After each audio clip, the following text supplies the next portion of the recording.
상쾌한 아침 본지에서 출발합니다.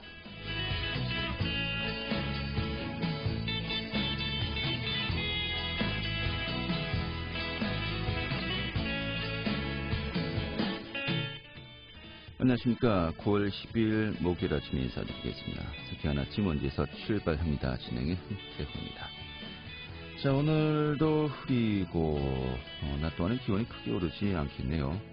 하늘도 대체로 선선하겠습니다. 오늘 원주의 한낮 기온 25도로 정말 말 그대로 초가을 날씨가 될 것으로 보입니다. 한낮에는 구름이 걷히면서 햇빛이 들기도 하겠습니다만은 어제 또 비가 내리면서 미세먼지와 오존 상태도 모두 좋음을 유지하고 있다고 하죠. 요즘 정말 창문 열고 환기 시키는 것 잊지 마셔야 될 그런 때가 아닌가 싶네요. 자, 오늘 준비한 소식 살펴보도록 하겠습니다.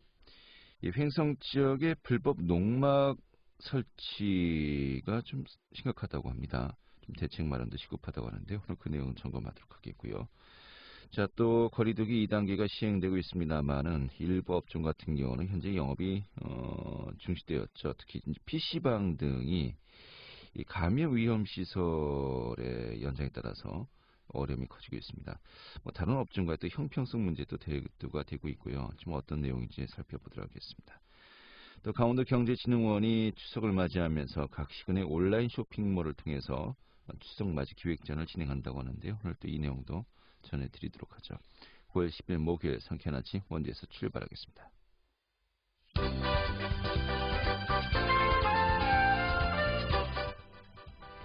오늘의 주요 뉴스입니다.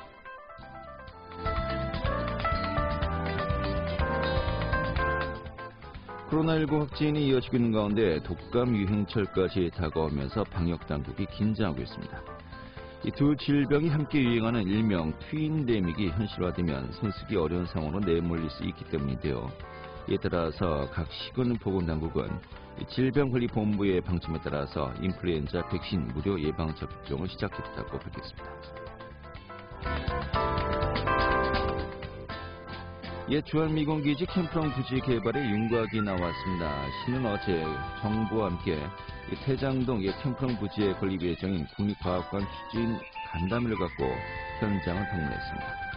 또 원주시는 이날 간담회에서 캠프랑 부지의 국립생명의료전문과학관과 문화체육복합공원을 동시에 조성키로 했다고 전했습니다. 이 도내 초중학생들에게 지급되는 교육재난지원금이 추석 전에 지급될 것으로 보입니다.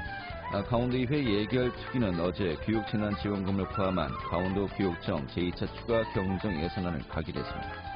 이에 따라서 오늘 본회의에서 최종 통과된다면 이달 내로 도내 초중고교 학생들에게 3만 원씩의 교육재난지원금이 지급됩니다. 오늘의 주요 뉴스였습니다.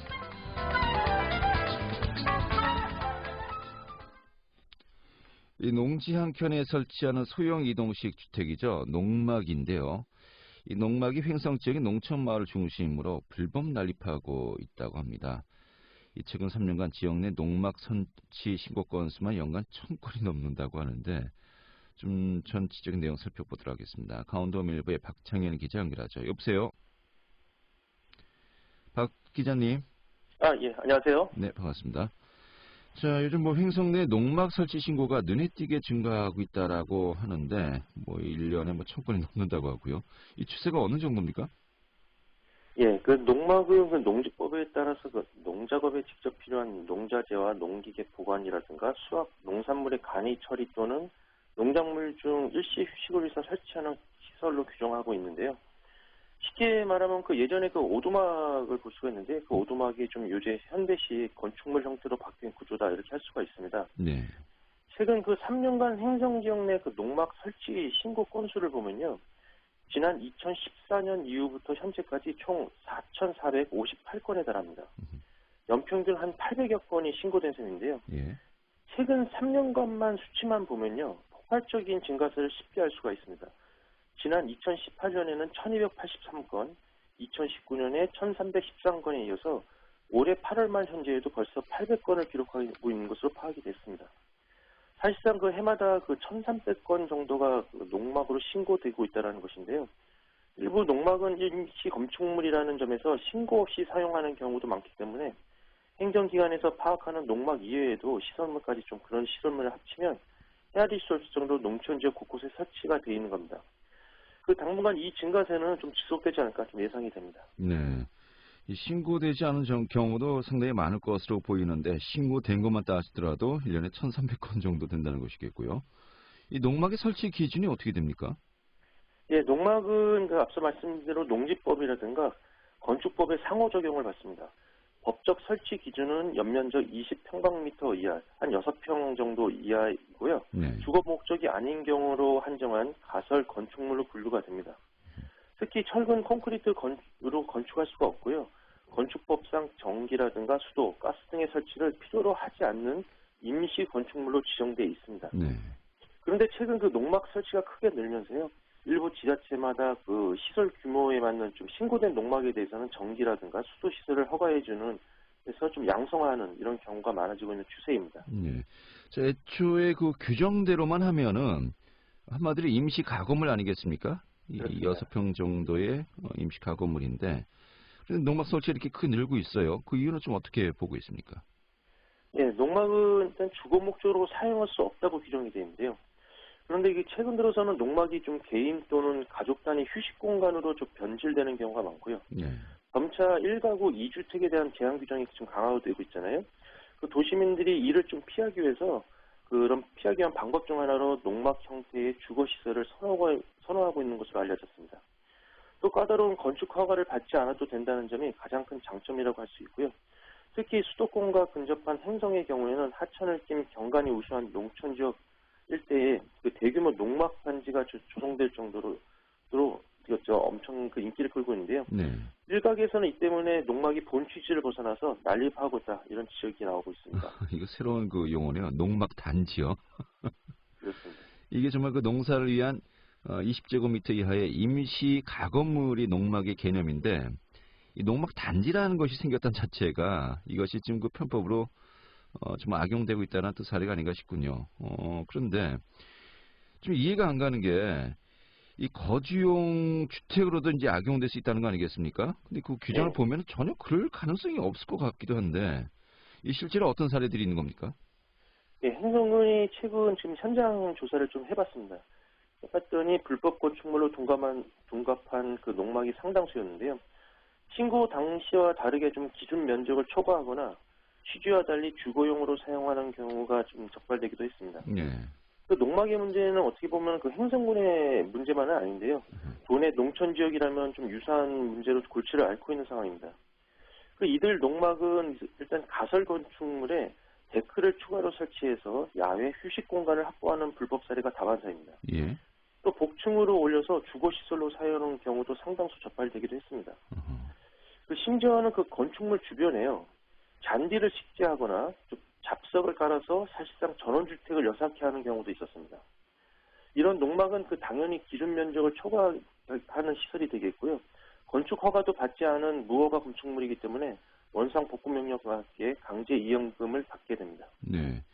자, 농막이라는 이름을 붙였지만은 경치 좋은 곳에 데크를 설치하고 휴식 공간을 만들고 복층을 올리고 잔디 깔고 이거 별장이군요. 그렇습니다. 자, 그러면은 이 불법 농막이 이렇게 난립을 했을 때 생기는 문제점 어떤 것들이 있을까요? 예, 일단 농막을 임시 건축물이 아닌 주거 목적으로 사용하게 되면 무엇보다 오폐수, 무단 방류 등 환경 문제를 유발하게 됩니다. 농막에는 전기, 수도, 가스 등의 시설이 지금 제대로 갖출 수 없기 때문에요. 이런 문제가 나올 수밖에 없는 상황이고요. 이 때문에 인근 주민과의 갈등까지 빈번하게 발생하고 있는 것입니다.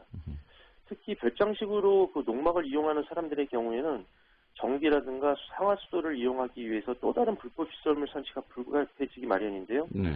이 때문에 인근의 정식 건축 허가를 받고 신축한 건축주라든가 순수한 목적으로 농막을 이용하는 농업인들이 행정관서에 민원을 좀 제기하거나 항의하는 경우가 크게 늘어날 정도로 농막은 좀 고질 민원 중 하나로 떠오르고 있는 실정입니다. 네.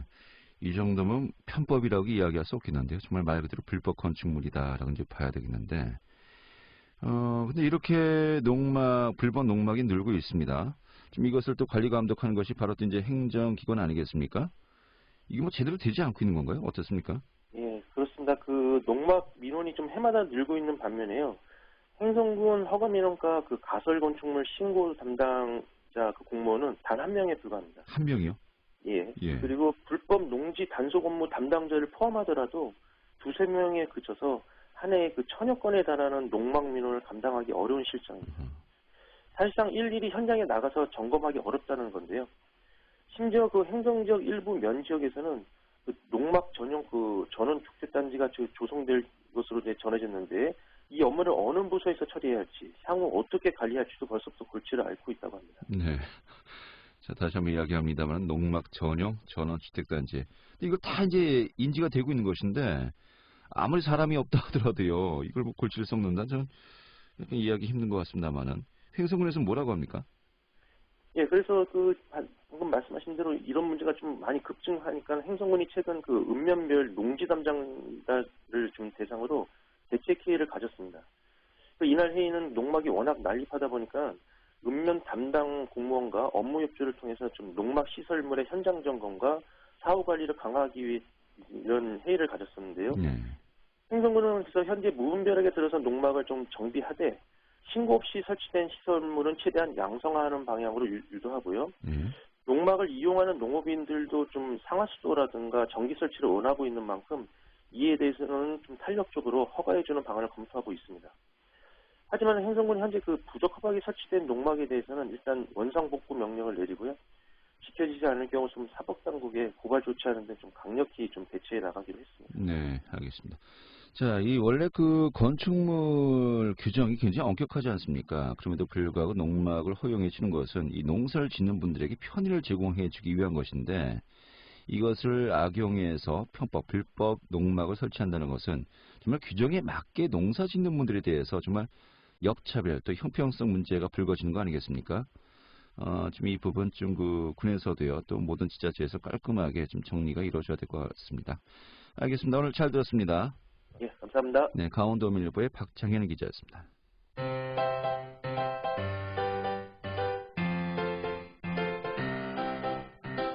KBS 원주방송국이 유튜브 다시 듣기 서비스를 실시합니다. 매일 아침 강원 영서남부권의 뉴스와 정보를 전해드리는 상쾌한 아침 원주에서 출발합니다는 KBS 원주라디오 유튜브 채널을 통해 다시 들을 수 있습니다.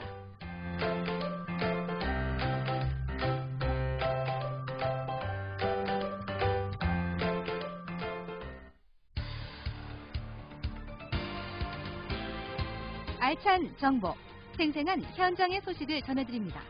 리포터 현장. 네, 수도권을 제외한 전국에서 현재 각 지자체별로 자율적으로 방역수칙을 결정하고 있는데요. 자, 원주시는 일단 오늘 20일까지 사회적 거리두기 2단계를 유지한다고 밝혔죠. 이런 가운데 PC방, 노래연습장과 같은 고위험 시설로 판정된 업종이 운영 중단을 연장하기로 했습니다. 자, 그런데 이 원주 지역의 PC방 업체들 같은 경우는 이런 그 영업 중단 조치가 너무 과하다라면서 좀 강하게 반발하고 있습니다. 또 어제는 원주시와 간담회를 가지기도 했었는데요. 오늘 좀 살펴보도록 하겠습니다. 김민주 리포터, 어서 오시죠. 네, 안녕하세요. 네. 자, 일단 코로나19 확산세, 일단 최악의 상황은 좀 벗어난 것 같다라는 분석이 있습니다만은 각 지자체별로 사회적 거리두기 일부 지침을 좀 완화하는 지역도 현재 또 나타나고 있죠. 네, 사회적 거리두기 2.5단계가 시행되고 있는 수도권을 제외한 전국의 대부분 지역에서는 오는 20일까지 방역 조치가 유지됩니다. 다만 각 지자체별로 코로나19 확산세를 고려해서 사회적 거리두기의 일부 지침을 완화할 수 있는데요. 고위험 시설에 대한 운영 중단을 해제하거나 교회 예배를 허용하는 등 자율적으로 결정하고 있습니다. 고위험 시설에는 PC방이나 노래 연습장, 유흥주점 등이 포함되어 있습니다. 특히 PC방 같은 경우에는 고위험 시설로 판단돼 지난달부터 운영이 중단돼 왔는데요. 코로나19 확산세가 가장 두드러졌던 지역 중 하나인 광주에서도 PC방 운영 중단을 해제했습니다. 다만 19세 미만 출입을 제한하고 음식물 섭취를 허용하지 않는 조건부 집합 제한으로 완화된 것인데요. 확진자가 눈에 띄게 줄어든 지역에서는 자영업자들의 운영난을 고려해서 지자체가 일부 지침을 완화하고 있습니다. 원주시는 오는 20일까지 모든 고위험 시설에 대한 운영 중단을 연장하겠다고 했는데요. 원주 지역의 한 PC방 업계 관계자는 운영이 중단된 이후 아르바이트생이 관두거나 임대료 등의 문제로 운영난이 심각하다고 했습니다. 자세한 이야기 원주 지역의 PC방 업계 관계자에게 듣겠습니다. 일단 우선 운영 중단되고 나서 제일 힘든 부분은 이제 고정 지출에 대한 부담이었고요. 아무래도 임대료 관리비, 인건비, 식자재, 폐기 등등 고액 지출에 대한 부담으로 잠을 이루지 못한 건 사실이고요. 하루에 수십 통 넘게 이제 고객들한테 전화가 들어와요. 언제 여냐고. 고위험 시설이라고 판단하고 집합 제안을 했는데 어떤 기준으로 PC방이 고위험 시설이라고 기준을 잡았는지도 불투명하고, 카페 음식점은 자리 띄워주고 영업하라는데 이미 PC방은 파티션이 쳐 있어서 두 업종보다는 명확하게 방역 지침을 잘 지키고 있다고 생각하고, 게임할 때도 그렇고 컴퓨터만 보지 사람 간의 접촉이 전혀 일어나지 않는데, 이런 부분에 대해서 전혀 생각을 안 한다는 거에 대해서 이제 저희는 조금 힘들고요. 만약에 청소년들이 문제였다면 차라리 한 칸씩 띄워두기를 유지하고 성인만 받는 식으로 해서 유지를 했었더라면 그나마 조금 괜찮았을 텐데 그렇게도 아니었고, 그런 부분에 좀 아쉬운 부분이 있어요. 네. 좀 거리를 띄워앉히거나 좀 여러 가지 다른 보완책을 마련한다면은 카페와 같이 PC방도 제한적인 운영이 가능할 텐데 전면 중단은 너무한 거 아니냐, 이런 또 목소리인 것 같습니다. 이런 가운데 어제 또 PC방 업주분들이 원주시와 간담회도 가졌어요. 그런데 이 운영 중단에 대한 결정은 바뀌지 않았다고요? 네, 코로나19로 인해 고위험 시설로 영업을 중단하고 있는 원주 지역 PC방 업주들이 원주시의 대책을 촉구했는데요. 사회적 거리두기 2단계에 따른 영업정지 조치로 큰 영향을 받고 있다며 지난 4일부터 세 차례 원주시청에 항의 방문하기도 했습니다. 오는 20일까지 연장되는 운영 중단에 대해 일부 완화 또는 해제를 요구하고 있는데요. 지자체장의 권한으로 위험도가 낮다고 인정되는 시설에 대해서는 고위험 시설에서 제외할 수 있기 때문입니다. 원주 지역 PC방 업주들은 타 업종과의 형평성 문제도 제기했는데요. PC방의 경우 칸막이와 더불어 방문객 파악 시스템, 또 환기 시설도 갖추고 있으며 거리두기를 위해 좌석을 띄워앉는 것도 가능하다는 것입니다. 음식점이나 카페보다 방역에 철저한데 PC방만 운영 중단이 연장되는 것은 형평성에 맞지 않다는 것인데요. 또 운영 중단 대신 19세 미만은 출입을 제한하는 등의 조건부 집합 제한이 고려돼야 한다고 했습니다. 이에 어제 원주시청에서 PC방 업주들과 2시간가량 간담회가 진행됐지만 원주시는 PC방 운영 중단에 대한 결정을 바꾸진 않았습니다. 또 PC방 운영 중단 해제에 대한 추가 간담회는 없는 것으로 확인됐는데요. 자세한 이야기 원주 지역의 PC방 업계 관계자에게 듣겠습니다. 이제 저희 대표 몇 분이서 올라가셨고요. 가서 저희가 힘든 부분, 그리고 추후 어떤 조치를 하실 건지에 대해서 이제 명확하게 말씀을 전달을 드렸는데, 아무래도 시장님을 만나기까지 여러 단계를 거쳐 올라갔음에도 불구하고 똑같은 소리만 들었어요. 기다려라. 일단은 저희도 저희 나름대로 생각을 하고 단체적으로 행동을 계속 이어가든지 할 예정이에요. 방역 형평성에 맞지 않는 것 같다는 생각을 많이 했고요. 원하는 것은 조속한 영업재개 명령과 고위험군에서 제외시키는 것. 추후 이런 상황이 다시 발생했을 때 명확한 기준에 의한 행정명령 발동 등 그에 따른 행정조치 등을 해주셨으면 합니다. 그러니까 사람들이 많이 모이는 공간이다 보니까 위험하다고 판단을 하시는데, 예전과는 다르게 PC방 자체 이제 시설도 많이 좋아졌고 개개인 한 공간이 만들어져요. 또 음식 또한 자기 거가 자기 자리에서 먹기 때문에 PC방 자체에 대한 인식을 조금 바꿔주셨으면 좋겠어요. 네. 네. 자, 시 입장도 이해되고 또 업주분들의 이야기도 나름대로 또 일리가 있기 때문에 참 어느 것이 옳다라고 또 바로 판단 내리기엔 참 어려운 문제 같기도 하군요. 일단은 사회적 거리두기 2단계 조치가 20일까지 원주시는 진행되고요. 이제 열흘밖에 남지 않았으니까요. 일단 이 상황 그대로 좀 유지된다라고 좀 봐야 될 것 같군요.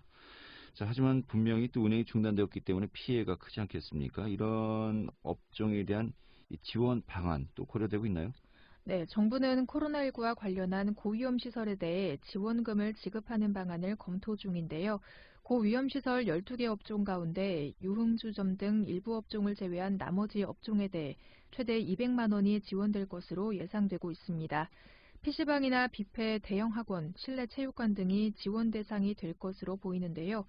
이는 코로나19로 인해 영업 중단이 내려져 많은 손실을 봤기 때문입니다. 이 같은 내용을 포함한 추가 경정 예산안은 오늘 확정돼 내일 국회에 제출될 예정입니다. 네, 이 정부 예안도 오늘 확정될 것으로 또 발표될 것으로 보입니다. 뭐 이런 지원 방안이 소상공인들의 어떤 어려움 완전히 해소될 수는 없겠죠. 하지만 정말 조금이나마 그런 또 어려움 좀 완화하는 데 좀 도움이 되었으면 좋겠습니다. 알겠습니다. 오늘 이렇게 정리 아주 잘 들었습니다. 네, 감사합니다. 네, 김민주 리포터였습니다.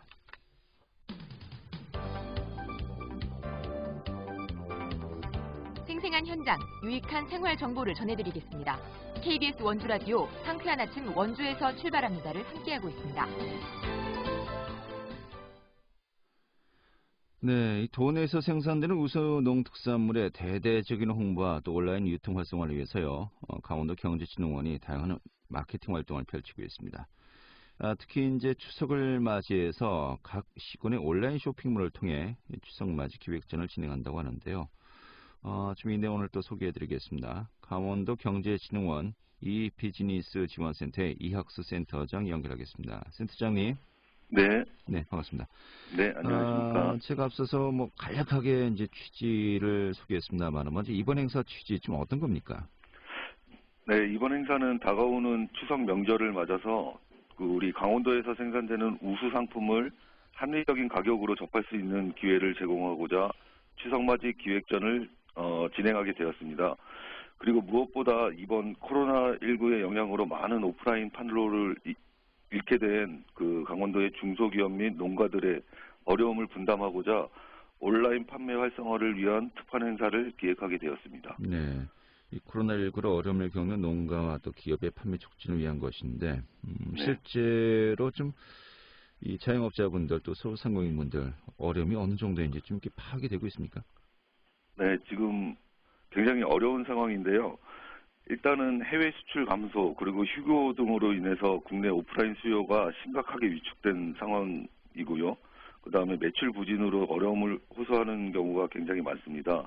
그리고 그 매출 부진이 계속 이어지다 보니까 부득이한 경우에는 이제 직원을 줄인다든지 아니면 더 이상 버티지 못하고 폐업까지 가는 안타까운 사례도 가끔 있었습니다. 네. 이런 가운데 도내 18개 시군 중에서 12개 시군에서 이번 추석맞이 기획전을 진행한다고 들었습니다. 어떤 지역에서 참여하는 겁니까? 일단 이 12개 시군 지역은 이제 그 시군의 예산으로 투입해서 기업 지원 인터넷 쇼핑몰 운영 사업에 참여하는 시군인데요. 먼저 춘천, 원주, 강릉, 동해, 홍천, 횡성, 영월, 평창, 양구, 인제, 고성, 양양이 참여를 하게 되는 겁니다. 그리고 지금 준비 중이긴 하지만 추석 이후에 10월에 태백몰도 이제 오픈할 예정으로 앞으로는 13개 시군이 함께 할 예정이 있습니다. 네. 이 특별 할인가를 판매한다고 했는데 네네. 할인율 대략 어느 정도입니까? 제품마다 차이는 있습니다. 작게는 5%에서 최대 60%까지 그리고 강원도 전역을 어우르는 강원마트라는 오픈몰이 또 있는데요. 거기서는 76%까지 판매를 하고 있습니다. 그리고 기관이나 기업에서 대량 선물을 주문할 때는 추가로 할인되는 상품으로 또 구성이 되어 있어서 명절 선물을 준비할 경우에 보다 좋은 강원도 제품을 저렴하게 구매할 수 있는 기회가 될 것입니다. 예. 자, 추석맞이 기획전이에요. 네네. 이달 말이군요. 네. 현재 진행되고 있는 겁니까? 예, 9월 1일부터 시작을 했고요. 9월 30일까지 한 달 동안 진행이 됩니다. 그리고 추석 이전에 명절 휴일 전에 이제 제품을 수령하시기를 원하시는 경우에는 안정적으로 9월 셋째 주 아니면 넷째 주 중반까지는 주문을 완료해 주셔야 차질 없이 받아보실 수 있을 것 같습니다. 네. 요즘 사회적 거리두기 2단계 격상으로 인해서 추석에도 좀 이런 거 왕래 좀 자제해 주십사라고 이제 권고하고 있는 상황 아니겠습니까? 네. 이럴 때 온라인으로나마 이런 또 선물을 전달한다면 좋은 대안이 될 수 있지 않을까 싶은데 네네. 이번 행사에 따른 기대 효과 좀 어떻게 보고 계십니까? 우리 기업들과 농가들의 매출 증대는 물론이고요.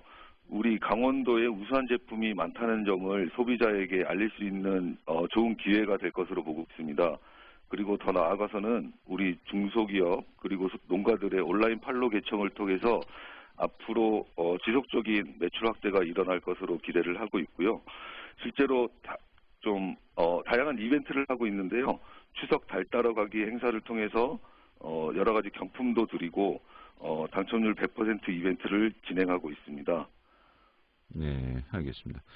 자, 아무튼 뭐 코로나19로 좀 판매에 어려움을 겪는 기업들, 어떤 네. 시민들은 대면 구매를 또 꺼려하고 있지 않습니까? 네, 맞습니다. 어떻게 보면 그 양측에 모두 좋은 기회가 되지 않을까 싶은데 네네. 시민들이 그만큼 많이 또 참여하고 관심을 가져야 되는 거 아니겠습니까? 네, 맞습니다. 그 말씀 또 해주시면서 정리하도록 하죠.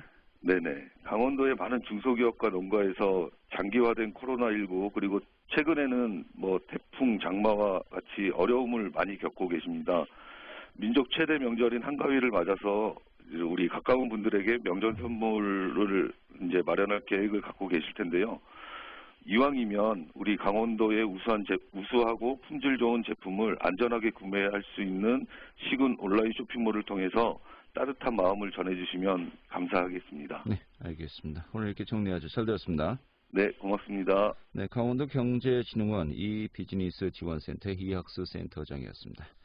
자, 9월 10일 목요일에 함께했던 KBS 원주방송국의 상쾌한 아침 원주에서 출발합니다. 오늘 순서는 여기까지입니다. 자, KBS 원주방송국의 라디오 프로그램은요, 유튜브를 통해서 다시 또 들을 수 있고요. 또 표준 FM 97.1MHz로 청취자와 함께하고 있습니다. 고맙습니다.